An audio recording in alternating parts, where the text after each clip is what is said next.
Hello and welcome to Reader 2 Standing By, Episode 14. I'm Wedge, And I'm Wraith 14.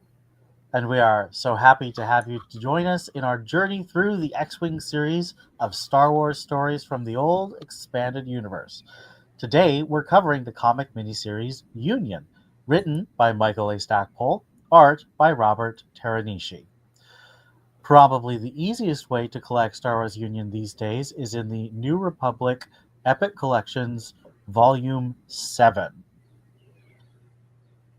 Spoiler alert, we will be spoiling everything we've covered so far on the podcast, including the entire comic series we're reading today. We have a little bit of news in that David Corenswet, the new Superman, coming out in July, mentioned in an interview that he loves the X-Wing Rogue Squadron novels, and he even correctly mentions that there are 10 of them. And there's a couple of videos floating around where you can see him talking about his love of Star Wars and specifically the X-Wing novels. So hopefully that'll get some Superman fans checking out the X-Wing series. Now, to give a little context to Star Wars Union, this was published November 10th, 1999 to February 16th, 2000. So it was 4 issues. They came out every month. The artist, Robert Teranishi, worked on 4 other Star Wars comics, most of them prequel related. And I'm not able to find any current comics work by Teranishi. And the most of his other comics work that I saw in his various lists on the internet didn't stand out to me. And I will admit, not to go too far into analysis, but the art in Union is not one of the main reasons I like the story. It's not terrible, but it's not great. It's written by Michael A. Stackpole, who of course wrote the X-Wing novels, I, Jedi, and the X-Wing Rogue Squadron comic series. Stackpole's previous book was X-Wing Iceheart's Revenge, the 8th book in the X-Wing series, and that came out in April 13th, 1999, which was 6 months prior to this comic being released. His previous comic was released in November of 1998, a full year before this comic came out, and that was X-Wing Mandatory Retirement Part 4, which was number 35. He also co-wrote the Mara Jade by the Emperor's Hand miniseries, particularly the first half, numbers 1 through 3 of 6, with Tim Zahn, and that finished releasing February of 1999.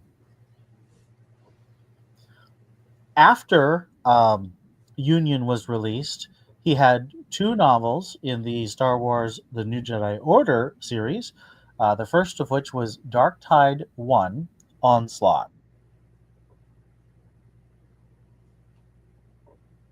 As the last issue of Union. So, given the way novels work and the way Stackpole's talked about it, he probably wrote both of the Dark Tide novels before he finished work on the Union comic series, just because comics are a faster timeline, although they're not instantaneous. They usually require at least 3 to 5 months before release to be locked. There was a heavy focus on Mara Jade in Stackpole's previous comics, obviously with the Mara Jade by the Emperor's Hand and I, Jedi. And in the Dark Tide series, he did a lot of work with Mara Jade. So he was a natural fit for the comics of Luke and Mara's wedding, although I am curious if they asked Tim Zahn if he wanted to do the wedding. In universe, Union takes place in 19 years after the Battle of Yavin. Just, I think, no longer than a week after Vision of the Future picks up is when they start the comic. There is a Mercy Kill flashback which takes place around the same time that Wraith has pointed out to me. We also have the novel Scourge, which has none of the characters or situations, and in fact, it does not matter when it happens because it is a very boring novel in which nothing important happens at all. Apologies to Scourge fans, all two of you. There is basically no stories in 20 years after the Battle of Yavin. In 21 years after the Battle of Yavin, we have Judge's Call and Survivor's Quest, which are both Timothy Zahn novels about basically Luke and Mara taking a very belated honeymoon. Would the young or junior Jedi Knights, they wouldn't have been in 20 ABY, would they? I think those are supposed to be taking place in 22 through 24. Okay. They basically lead right into New Jedi Order timeline wise, although that wasn't the plan of Kevin J. Anderson. Weren't they written before the wedding was set in stone? And thus Mara never shows up? So they were written before it had been announced. So they started coming out, I want to say in 1994, which was 4 years before Vision of the Future. But Kevin J. Anderson and Tim Zahn had already talked, and Tim Zahn had already gotten Bantam to agree to getting them married. So Kevin J. Anderson says that that's why Luke is constantly taking trips to go visit Mara, but they definitely never mention it. Now, let's get to our mission report, the summary of the story, but just the X-Wing mix. So we're not really going to be talking about Luke, Mara, Han, and Leia, except when they interact with Wedge, Tycho, Corran, and the other X-Wing characters. So, Luke Skywalker, Jedi Master, and Mara Jade, former Emperor's Hand assassin, smuggler, and now Jedi Knight, are getting married. As Leia Organa Solo announces the wedding to the New Republic and it prepares her family, Wedge, Ayala, and their two daughters, Sile and Miri, discuss Wedge's best friend's marriage at their home on Coruscant. Wedge learned from Leia, and Ayala approves for both Mara and Luke. Wedge hopes they will be as happy as he and Ayala are. At Rogue Squadron headquarters on Coruscant, Wes tells the squadron the news. Hobby is bummed at another bachelor abandonment, but Wes looks forward to the potential dating opportunities. Tycho and Gavin commiserate over Wes's behavior at their own weddings. Talon Card and Booster Tarek trade banter about the wedding on board the errant Venture, being repaired and painted red after Vision of the Future.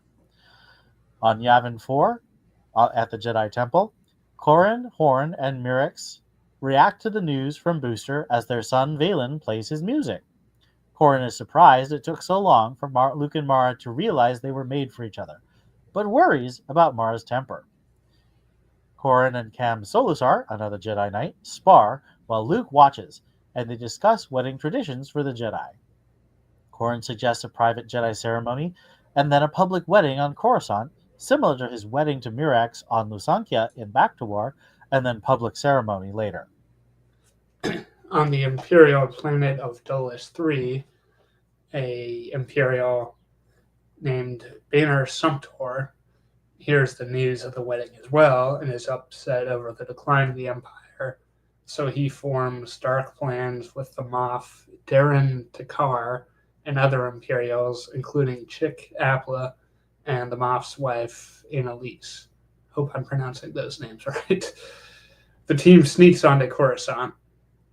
Mara and her bridal party, Ayala, Leia, and Myrix Tarek Horn, discuss the Imperial past and their present and future. An Imperial team member watches from far away, reporting back to his team at the Coruscant History Museum, which has changed considerably since Wedge's Campbell. And Solo Command. Yes. The Moff overhears a small girl whose father had died fighting the Empire, telling her mother how she hates the Imperials, but her mother tells her hate leads to more death and war, and the girl accepts this. Outraged, the Moff intends to strike the bachelor party tonight. Meanwhile, some of the other Imperials are scouting out the public wedding venue, disguised as exterminators. At the Red Rancor Tap Cafe, or possibly a dive bar, the bachelor party gets underway with Luke and his groomsmen, Han and Wedge. As a general, Wedge cut some orders and got the rogues, Tycho, Gavin, Corrin, Wes, and Hobby, plus Chewie, Talon Card, Cam, and Lando to join the party. With some heavy drinking, a fight breaks out, and surprisingly, the Imperial Banner saves Luke, much to the anger of his two teammates. Banner excuses himself by saying he wants to save the attack for the public ceremony where everyone in the galaxy will see, but his face shows turmoil within. Moff Takar loses his temper when he finds out about Banner's action, but his wife, inspired by Isard, Dala, and Tavira, plans to kill Mara's dressmaker. Mara's bridal party expands, including Winter, Leia, Ayala, Mirix, and Tion, as they have a spa day and discuss the fight at the bachelor party, thinking it was just Swoop Gang members. After a discussion of the stress of the politics and Mara's hopes and dreams, the bridal party heads off to win a sling ball game, leaving their opponents bruised and beaten, and Mara grateful to have more friends than she's used to. Luke, Tycho, Wedge, Han, and Cam meet up and have a similar conversation about Luke's worries about marriage. His groomsmen all chime in with their advice. Annalise, Takar, and Chick find Mara's dressmaker, and we see that Annalise, the Moff's wife, and Chick are having an affair. Chick, who's a former royal guardsman, attacks Mara, but she defeats him with her lightsaber, oddly colored purple, in a pretty good panel about how regularly people say she's betrayed the Empire and try to kill her. When they hear of Chick's defeat and capture, Moff Takar gives a speech to inspire his remaining men as they plan to attack this ceremony. And Annalise is crying over the loss for her. The Moff's plan requires a mob of hired muscle, a secret sewer entry point, and a lot of weapons. Wedge, Han, and Luke are getting ready on the day of the ceremony, remembering the Death Star and their 20 years of history. Meanwhile, Hobby and Wes are getting ready with all the other citizens of the galaxy. Sayal whines to Ayala that her sister got her old dress and is messy at eating. Annalise and Banner kidnap the Twilight dress designer, and Annalise orders Banner to kill the woman, but he refuses and instead tries to fight his own team members. Twi'lek knocks out the Moff's wife, and Banner decides to help her instead of kidnapping or killing her. Booster is watching all of the children, with Valen Horn having greeted Sayal Antilles, and complains to Myrix about a new rebellion. Banner tells Luke about the Moff's plan, and Wedge takes Chewie, Tycho, Corrin, Cam, and the rest of the rogues to defend from the Swoop Gang distraction at the front gate. During the firefight, Tycho notices the gang is the same one from the Red Rancor Bachelor's Party. Wedge, Tycho, and Gavin take out most of the Swoop Gang themselves, while Chewie catches their Imperial agitators. Booster rescues Hobby and Jansen, then assigns them over to child care duties. The Moff attacks the ceremony, planning to send a virus to destroy the holonet. Luke talks him down, showing him that what he wants is what the rebels want, the freedom to be who he is. Moff agrees and accepts an invitation to join the party. It's also mentioned that his virus plot would have never worked. Yep. The ceremony ends in dancing, Corrin and Myrix watching Luke and Mara, and everybody celebrating their love. So, this book, to borrow a theme from Iron Fist and Starfighter's Vatamar, is about mates. And mates are about life and the future. As Ayala says in this comic is about the future. What did that mean for you, Wraith? And of course, I'll answer too. And did you enjoy that part of the story?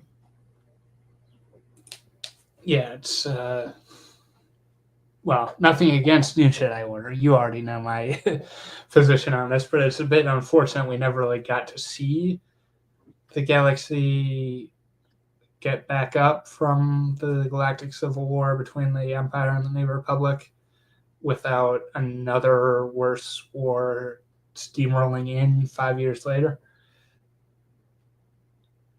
So, yeah, the future seemed bright in Union, but then if you read Epic Collection 7, and if I'm remembering right, Chewbacca is next. Yeah. And if you've read Vector Prime, you know why. Yeah. I enjoy New Jedi Order. I will say I prefer the Bantam era. If we're picking eras or meta stories, and I do wish I we'll get into this as we analyze the structure of Union. Union doesn't really have a strong conflict. It's really kind of a fluffy story about how everyone's living happily ever after, and I don't think you can do too many of those stories. But I think more stories like Survivor's Quest or something to fill up the time between Vision of the Future and Vector Prime, because there are 5 years, and of course you have the Junior Jedi Knights and Young Jedi Knights series, but those are mostly about the kid characters. So you could have stories about Han, Luke, and Leia sort of having a smaller adventure where you show how the galaxy is getting off its feet. Heck, you could have, X-Wing Times of Peace or something where you show how the various pilots are retiring and how they settle into their new lives and they have some new drama. I mean, there's some great fanfics about Min and Kearney on Corellia during this time period. Finding out various Peace Brigaders. No, sorry, not Peace. What are Human Leaguers? Human League from the Corellian. Yeah, Peace Brigade is a whole other. Yes. Worms in But the Peace Brigade and the Human League are basically the same because Thraken South Solo is part of both. So, but yeah, I also wish we had a bit more stories like this. But then I did point out and kind of was very mean to the book Scourge, which is a peacetime story. But my problem with Scourge is it has none of the main characters at all. Not even like secondary or supporting characters. Tian gets mentioned, but she's never even in the book. And the author does not make us care about the main character or the characters the main character encounters at all. It's just very dull. So I think you could tell a perfectly fine peacetime story. You just need to make us care about the character and have a smaller adventure that shows how the galaxy has gotten better. Yeah. So if you were trying to imagine a Star Wars world where you don't know what comes next, what would you expect to see from Star Wars after Union? Or do you think that this, combined with Vision of the Future and Survivor's Quest, should be how Star Wars ends as a narrative collection? I know, I'm asking the hard question. Yeah, it's like, I don't want to cut off NJO because there's a lot of good stuff in there, but I also, as far as what would come after Union, it seems like an easy stretch for Luke and Mara to have a family, but you wouldn't think it'd be under such dire conditions as what NJO creates for them. Spoiler, I guess. I mean, Tim Zahn definitely had some ideas of what you could do. You needed a new threat. Like, that's true. You definitely need a new threat, whether it's the Yuuzhan Vong or someone else. But I think Tim Zahn's idea is that the Republic would expand into the unknown regions, and they would, find the thousands of threats that would chill your blood that you find out about in Vision of the Future. And we see parts of this in Survivor's Quest. I think you could have a bunch of different stories similar to Survivor's Quest with various kinds of characters going into the unknown region and confronting these kinds of threats. or the deep core. Maybe not so much threats, but just Well, I mean, the deep exploring core what's needs in to be there. taken care of. There's a lot of random Imperial warlords in there. And the Yevons. Um, a lot of people consider the unifying force their Star Wars ending. That's where Star Wars should end. And I think a lot of that is because they don't like what comes after. But to me, Vision of the Future. So I also don't want to cut off New Jedi Order or even Legacy of the Force, as much as I disagree with a lot of the narrative decisions made in that series. I don't think Star Wars should end. It's a universe, not one story. But if you make me pick an ending, I'm going to pick Vision of the Future with Union as kind of an epilogue. Now, there's a very nice theme of peace versus hate at the Coruscant History Museum, where the little girl starts off saying she hates Imperials because they killed her father. And the mother says that continuing to hate the Imperials will cause more death and war and more fathers and mothers to die. Um, I think we can think back to Ton Fanon, who was, his life was ruined. Honestly, it was ruined. He had no future after, at the Battle of Endor, the medical frigate was hit, and he was, had so many replacement arms, and he couldn't see his own future. That was the problem. He could have had a future if he hadn't been psychologically damaged by that injury as well. There's a spiritual hurt that needed to heal. It wasn't, and he admits it wasn't the fact of the mechanical replacements. It was his own outlook on life. He lost hope for a future. And Tyria didn't think she'd have a future. Yeah. For a It's a while. common thing in a lot of people who lose a lot and choose to go into some form of military or weaponry fields. Not necessarily suicide, but they don't see the point for their own lives, so they're going to go into a dangerous field, not really caring if they live or die. Do you agree with the message that Stackpole say? Because this has actually become quite controversial. There's a lot of people who think that the New Republic should have basically done complete either re-education or termination of all Imperials who refuse to uh, voluntarily join the New Republic and promise to uphold its values. I mean, they had ended the war with Vision of the Future, the truce that quickly becomes a peace treaty. So, the war was over, and if you keep on looking for a reason to keep fighting, then inevitably, yes, more people are going to die. But would So, it be worth it? Do you think? Because I mean, there's no question. As we see in Vision of the Future, some of the Moffs are racist. There are definitely a lot of corrupt Moffs. Although you could argue there's definitely a lot of corrupt senators and governors in the New Republic too.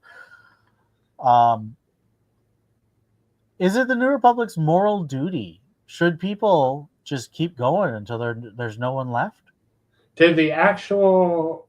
I'm trying to remember if I'm remembering Vision of the Future or other fanfic stuff I've read. Was there like a agreement for planets to vote whether to be in the Remnant or the New Republic? Yes, that was a mandatory part of the treaty that Leia ensured was part of it. She said that worlds must be free to leave the Empire and join the New Republic, and vice versa. Yeah, I mean, given that kind of settles the arrangement. It's people get their choice, and Yeah. we have the end conclusion of Union being the Moff agree to give up on holding on to the war. So Yeah. I tend to agree. I think forgiveness and working together towards a better future is the way forward, but a lot of people don't. This is unfortunately a hotly debated thing. So I wanted to spend a little time talking about it. Maybe I should have tried to find someone who wanted to come on and yell at us about not killing all the Empire, but This is supposed to be a friendlier podcast, so I don't think I'm going to do that. Let's talk a little bit about our villains. There's only really three who have personalities. We have Banner Sumter, who was on hard times. He's not getting his back pay from Yaga Minor. Um, he was a hard man for the Empire in some capacity. We never get a specific profession. He probably wasn't a Royal Guard, but he might have been a stormtrooper or a naval captain or something like that. He really wants to hold himself to his idea of high imperial standards, and he refuses to kill innocents. What did you think of Banner as a bad guy? Yeah, I mean, his kind of face turn is projected well when you look at it that way. It was a little hard to distinguish, okay, who's who for a lot of the comic, aside from the obvious Luke and Mara and Leia, Han, etc., which we'll talk more about how people are drawn later. But yeah, once I got to the part, okay, this is the guy who says, no, I'm not going to just kill random civilians. And if you're going to try to do that, then I'm going to fight against you. Yeah. And yeah, go ahead. What is it that he runs in to warn them about? He warns them that the Moff is going to attack the ceremony. Okay. Yeah. So then we get to Moff Dakar, who, of course, is an Imperial hardliner. He's a slick politician. He has embezzled a lot of money from the Empire, so he's quite rich, but not ethically so, and he never really challenges that. He's got a trophy wife, but interestingly, he is ultimately able to be persuaded to join with the New Republic and not attack and not hold on hatred. What do you think of him? Yeah, definitely. I mean, he's not someone who'd been around before, but he seems very similar to like Dizra in the Hand of Thrawn duology. I'm not sure I entirely buy that he'd be willing to give up, especially since he's the one who pushes everyone to join the scheme in the first place. And then after they have setbacks, he's like, no, we got to keep going. And then at the end, he just kind of gives up. Maybe because, to be fair, everyone was basically pointing guns at him and he would have died if he did that. So he's definitely a self-preservation character like Dizra, as you say. But I don't know. He's interesting. I do feel like pretty much all of the Imperial characters are kind of sketchy. They're there mostly to provide this thematic idea of forgiveness and love and the future, rather than hate and killing your enemies all the time. But they're not the strongest part of the comic. We have Annalise Takar, the Moff's wife, who is cruel. She's perhaps the most vicious. She's the one who actually wants to go around killing innocent people. And she's inspired by Dala and Tavira and Isard, who are some of the worst, most psychopathic and unethical villains in the entire series. So there's a funny bit where she says they're the ones who caused the New Republic the biggest headache. It's like, Thrawn? Yeah, I would say especially after the events of the past few weeks, when everybody thought Thrawn was back. Yeah, she's definitely a little delusional.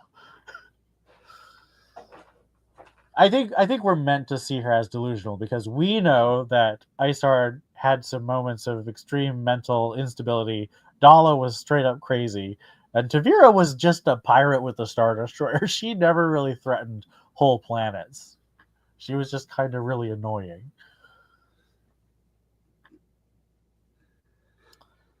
Now, let's get to kind of a funny question. This is an X-Wing podcast, and this is not labeled as an X-Wing comic. So, would you say that it is fair for us to call it an X-Wing comic? I mean, given how many of the characters are either Rogue Squadron or prominent X-Wing comic personnel, like Winter and Ayala, Yeah, I'd say so. Yeah, definitely. I'd say that if this was written, so a big thing, of course, is it's written by Mike Stackpole, and he, Yeah. of course, has that focus on the X-wing characters and the military, and Luke and Han and Leia's connection to the military that a lot of writers tend to forget. So, not all writers, like Christine Catherine Rush, did a lot with the connection between Wedge and Leia, and gave Wedge a very big part of New Rebellion. But Barbara Hambly and even Kevin J. Anderson, they tended to kind of de-emphasize and have these characters kind of living in their own world, where the only people who really matter are Luke, Han, and Leia. They don't really have a big friendship with Wedge or the other characters. They have big friendships with Kip Duron and the characters that Kevin J. Anderson created, but not necessarily with characters that would make more sense for them to be friends with, like Wedge or General Rieekan or Admiral Akbar or Mon Moth. Well, I guess Mon Mothma was a big part, but I think that both because Stackpole, kind of created or developed a lot of these military characters, um, is it gives more emphasis to them than you would see if it was written by John Ostrander or Randy Stradley. Randy Stradley would probably have Mirith Sins show up and Oh, no. be completely incompetent at the wedding. Well, I mean, somebody has to let the Imperials try to attack. So Maybe that's true. Maybe that's what happened. Maybe it was Mirith Sin in charge. Um, it would what do have we? been funny if the Royal Guardsman had been who tries to attack Mara at the dress fitting and gets beat had been Kyrkanos. That would have been hilarious. I would have laughed so hard. What do we learn about our X-wing characters? Any new information? Well, we get mention, if I'm remembering right, it's Tycho and Gavin had been married at this Yep. point. They talk about their weddings, although it's hard to tell that it's Gavin. But that Well, I just does, assume because he's the one with goatee. yeah, that does pick up a thread that'll be explored later in Dark Tide, if I remember. Yes, Gavin's story is a big part of Dark Tide, and I really enjoy it. So I am glad And to see him. specifically that he's married. Yes.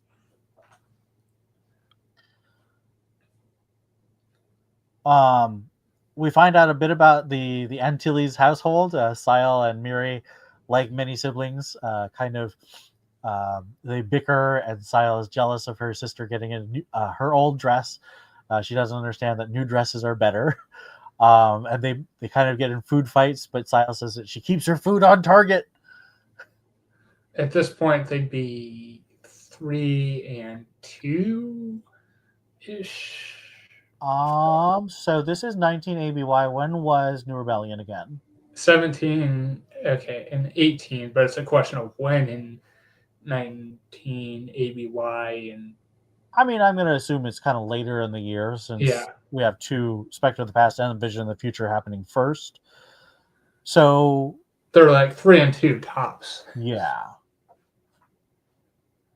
And Miri doesn't really talk, so I think this is pretty accurate to what they'd be like. I think it is funny that Sile, who becomes the pilot, is the one who keeps her food on target. Yep. We have a mention that Wedge and Ayala's wedding was fairly modest, but still a celebration, unlike during the Empire's height, when it would have been kind of quick and you wouldn't have much time because you'd have to go to the next base or run away or something.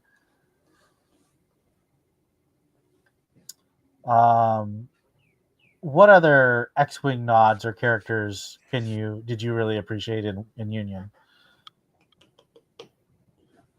The Champion Squadron from Stackpole's first 3 books, they're the ones who get beat at Slingball by Oh, really? Rara's party. Yeah. Is that one of Psalm's wings? Yes. They Oh, were originally one of the Y Wing units on Folor. The roads were on Folor too, right? was it Fuller? I think so. Well, they were at whichever base Rogue Squadron trained at, and then they stick around for the first 3 books until, of course, Yeah. back to war. And then the X-Wing miniatures game actually says that they upgrade um To B Wings. no to K Wings. I Okay. actually I'm trying to They're think. in Defender Wing has B Wings in Ice Arch Revenge. Yeah. So in Ice Arch Revenge they get B Wings, but then in the X-Wing miniatures game, during the Black Fleet crisis and afterwards, they were upgraded to K Wings, which makes sense because Ice Arch Revenge is just after Thrawn, and then Black Fleet crisis is about 4 years after that. So going from Y Wings to B Wings to K Wings seems like a natural progression to me. Yeah. And of course, Champion Squadron would have changed in the 13 or so years between Rogue Squadron, the book, and Union, as far as their personnel and whatnot. Well, we see a Rhodian, an Ithorian, and what was the other one? I think there was a Quarren in there. Yeah, I think you're right. But it was funny because Leia, of course, is Alderaanian, and so is Winter. But so the ladies, the bridal party, is saying, "I thought Ithorians were supposed to be peaceful," because they had a very vicious match, a lot of bruises, and then after that, you see the Ithorian and the Rhodian and the Quarren on the ground moaning. I thought Alderaanians were supposed to be peaceful. So there's a really nice parallelism that made me smile a lot. Yes, it's not a Quarren. It's whichever species. One of the it's a species that was in the Rogue Squadron comics. I forget. Abith? No, it's I forget which guy's name it Is it was. Zarse Hula? Yes, it's his Yeah. species. I could never. I feel like I did know at one point what kind of alien it was, but I can't remember at this point. But yeah, that doesn't surprise me since it's Stackpole, of course. Yeah. That's a really fun thing, Champion Squadron. I mean, you and I both love it when like High Flight or Blue or Pole Arms. We love when Stackpole or Alston or Zahn pulls a squadron from a previous thing and just has them do a new thing. So it's not just like making up new squadrons. So Champions showing up here is really fun because the bombers, even though I hate Y Wings, I do love B Wings and K Wings. So I love seeing the bomber squadrons getting some upgrades and getting some love in the stories. And of course, Champion Squadron. You'd think they'd be the champions at Sling Ball, but no. I mean, we're talking Mara Jade and Yes, Ayala Osiri and Winter. We're talking about some of the peak intel and Jedi agents in the galaxy. We do have a really fun return to the Coruscant History Museum. I thought it was really funny. It didn't really register to me, but thinking about it, you've got Stackpole doing it in Wedge's Gamble, and then you have Alston doing it in Solo Command, showing how the New Republic had done a quick upgrade of the History Museum. But now, 13 to 14 years later, Stackpole returns again, has the Empire going through a full upgrade of the Coruscant History Museum, and the Imperials are not happy. They say it's all political, it's not historical, which is, of course, a very common thing you hear on the internet today. There's like an outdoor display of the Death Star run, the first one. An exploded view. Yes. Complete with holographic turrets. Yeah. I thought that was really nice. I think that's another real tie to the X-Wing series is how history and propaganda and political point of view work on population. Since the X-Wing books are so much about characters who aren't, the big Jedi, the big president of the entire galaxy characters, you get to see how the events that we know and love from the movies and from the Thrawn trilogy or from the New Rebellion, how they filtered down to kids literally on the street and their parents. Yeah, and I think this was not really a X-Wing thing. It was more Luke and Mara, but we see how it's being spun and kind of hollow news as a marriage of the New Republic and the Empire, since Mara was the Emperor's hand, and I guess that's out there publicly. Also talk about the Coruscanti rich kind of going back to Imperial styles and how that influences what's recommended as Mara's dress. At one point, she says, "No, I am not going to wear something that makes me look like the father of the groom," being Vader and his AKA Darth Vader. Yes. And then, of course, there's the recurring joke, minimal is maximal. The idea that you're wearing a bikini to your wedding. So, nope, that's not happening.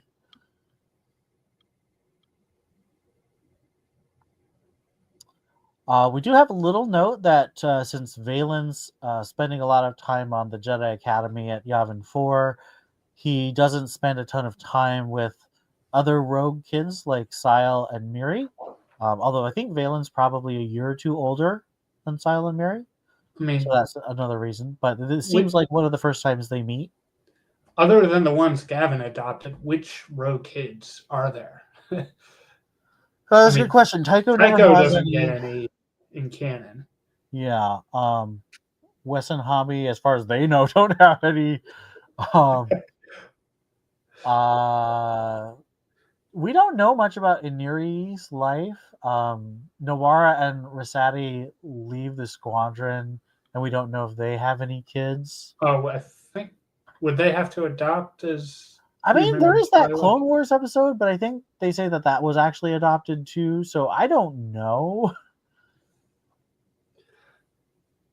But I mean, I'm sure they could adopt, given the amount of catastrophic things that have happened to the worlds of the galaxy. There's plenty of orphan children, unfortunately. Yeah, I guess that would be it. Just Corrin and Wedge that we know of. And then, of course, Gavin. I think he has kids of his own. Gavin? Yeah. Well, we'll talk about that when we get to Dark Tide, because that definitely gives us all the information on Gavin's family. Right. But none of the kids are named. The other kids, of course, would be Jason, Jaina, and Anakin Solo. Those would be the other kids seen. Were they in it? Or?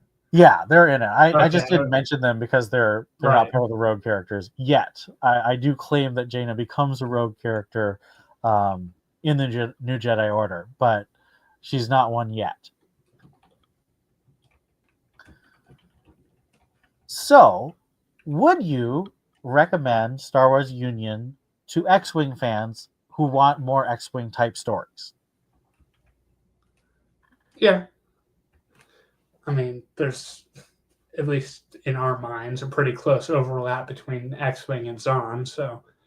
Yes, absolutely. And what I would say is, when I first read this, back around when it came out, I didn't really catch all the X-Wing connections, because the art, as we mentioned, the art doesn't always look like the characters as we imagined them, or even as the characters in the movies appear. It's sometimes really hard to tell what characters are what, and they don't always wear name tags, and they often have very similar hair colors and styles.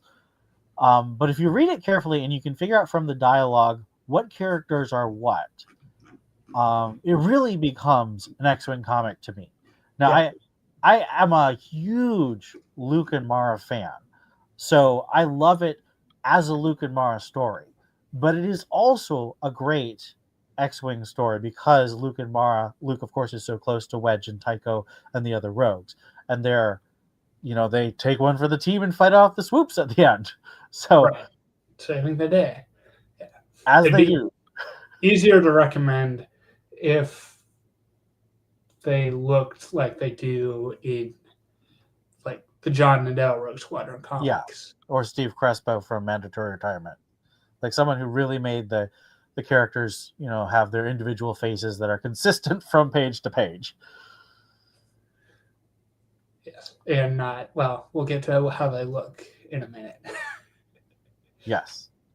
Do you think you can really get Union without reading Hand of Thrawn, Spectre of the Past and Vision of the Future? It'd be a reach. I would not recommend it. Yeah, Just because of how the relationship between Luke and Mara, where it's at the start to how it changes, instead of feel just that you jumping really into have to suddenly they're know. engaged. Yeah, I feel you really have to know Luke and Mara. Like, I feel like this is a comic that is written for people who know those books. I don't feel like it's written for people who don't know those books. So if you haven't read The Hand of Thrawn, I don't think I would recommend this book. Not that I think it's bad, but it's definitely, like I said, I feel it's an epilogue to Hand of Thrawn rather than kind of a standalone story. You can definitely read this book if you haven't read the X-Wing comics, but if you have read the X-Wing comics, I think it's a lot richer, and you take the time to figure out who the characters are. And then you have some analysis points. Yes. So there's an amusing few accidental prequel connections as far as how this came out in 99 to early 2000, and then you had Attack of the Clones in 02 and Revenge of the Sith in 05, with talk about how love is blinding, akin to it's what Padme says in the second movie, right? Love has blinded you, or is that the I third think one? that's Revenge of the Sith. Okay, yeah, I know it's one of the scenes where they meet after having been away. Yeah, it sounds like I should know this since I just saw Revenge of the Sith in theaters not too long ago. I think it's when they meet after the Battle of Coruscant. Yeah. Either that or the evening scene with them. Right, and then you've got Luke waking up from what may be a Force-inspired bad dream of things happening to his wife on Coruscant, like his father before him. There's also discussion, which seems very unlikely to be a coincidence, about how the old Jedi weren't supposed to have emotional attachments as part of the question of what the new order should do in that regard and the weddings they've already had. Yeah, I am convinced that Lucas let the licensees know as he was writing, and this is something I'd love to hear from Stackpole, but I'm convinced he let them know because we know for a fact that the New Jedi Order Destiny's Way by Walter John Williams was being written in 2001 before 9/11, because of course people think that the Vong are sort of like Islamic terrorists, but a lot of the books were written long before 9/11. And so Walter John Williams, writing in 2001 before Attack of the Clones came out, he has an explicit discussion of how the prequel Jedi had no attachments and were not allowed to marry. And we had a character from that era being very upset that Luke was married and had a child.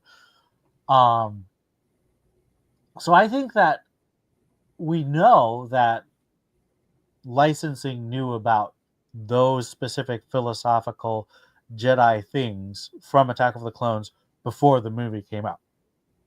So I think it's possible that Stackpole was included on that. We don't know that for sure, but I think it's quite possible.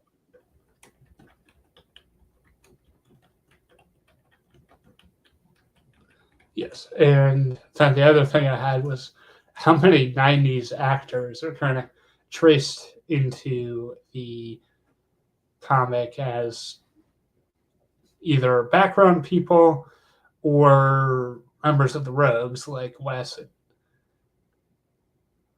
Is Hobby one of them? Wes is like pretty clearly Tommy Lee Jones. Yeah.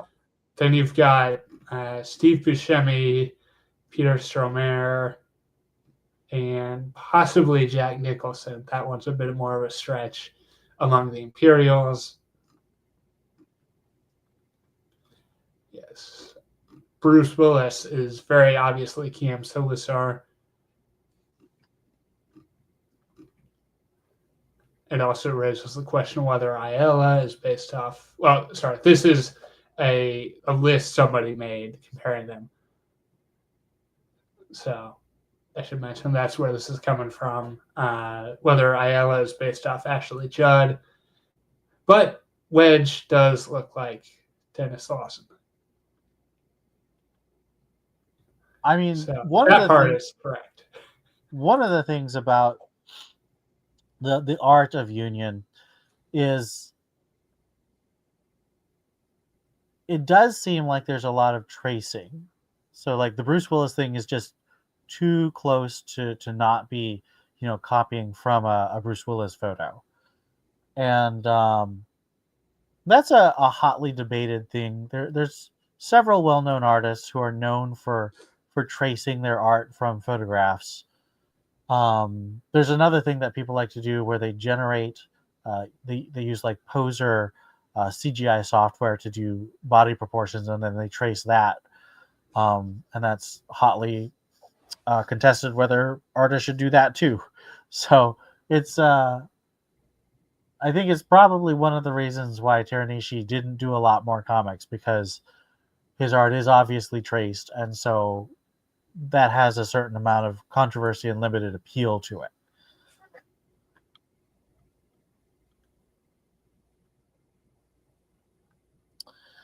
All right. Any last thoughts about Star Wars Union?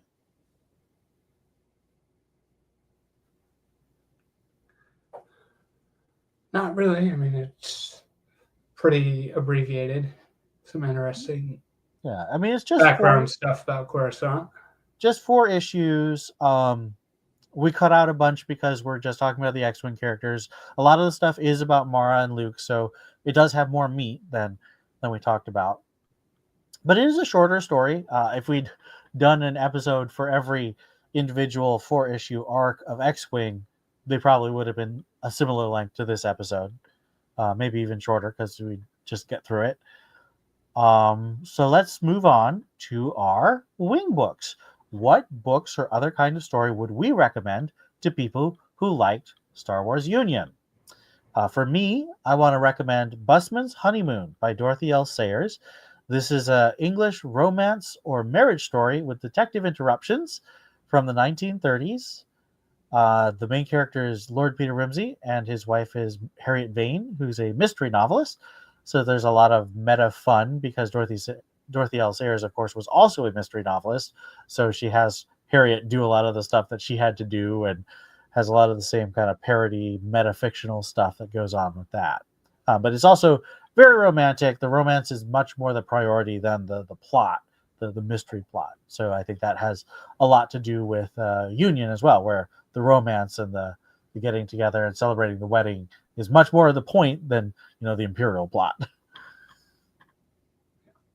And I had the novel Convergence from the canon Star Wars second phase of the High Republic material, written by Zoraida Cordova.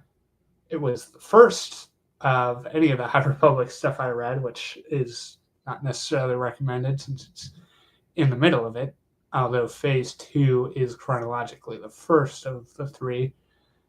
And it has a couple getting married to settle the historical war between their closely positioned geographically planets, but there's people trying to disrupt it throughout the book. The bride, a pilot, gets into a blaster fight in her dress mid-vows, which seemed like a very Mara-esque thing to do if the Rogue Squadron escorts hadn't been there. Absolutely. That's definitely what Mara would do if she got someone interrupting her wedding. So, next episode, we're going on a summer break for the months of June and July. So come back in August when we tackle the beginning of what we're going to call X-Wing Season 2. Our first book will be Star Wars, The New Jedi Order, Dark Tide 1, Ruin by Michael A. Stackpole. Thanks so much for listening, and keep your books locked in reading position.